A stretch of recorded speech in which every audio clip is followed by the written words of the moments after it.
విదేశాల్లో స్థిరపడి మంచిగా బంగ్లా, కారు, డబ్బు బాగా లగ్జరీగా బతుకుతున్న వాళ్ళు ఎవరినైనా సరే ఒకసారి వెళ్ళి మీరు ఈ స్టేజ్కి ఎలా వచ్చారు అని అడిగితే ఖచ్చితంగా వాళ్ళ జీవితంలో నిద్ర లేని రాత్రులు, తిండి లేని రోజులు ఉండే ఉంటాయండి. ఏ ఒక్కళ్ళకి నల్లేరు మీద నడకలా ఉండదు. అబ్బే నాకు ఇప్పుడు అవన్నీ భరించాల్సిన అవసరం లేదు అనుకున్నప్పుడు అసలు ఉన్న చోట్ల నుంచి కదలకుండా ఉండడమే ఉత్తమం.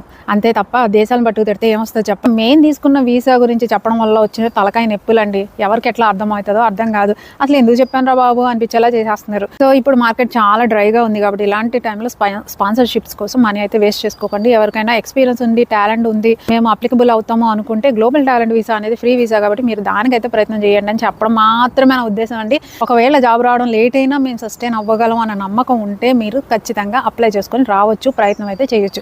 అంతేగాని మన కోసం ఎవడో లైన్లో నుంచుని జాబులు చేతిలో పట్టుకొని కార్లు వేసుకొచ్చి ఎక్కించుకునే వాళ్ళు ఇవ్వడం వెళ్ళండి. సో అవన్నీ ఆలోచించుకున్న తర్వాతనే మీరు ఏ దేశానికైనా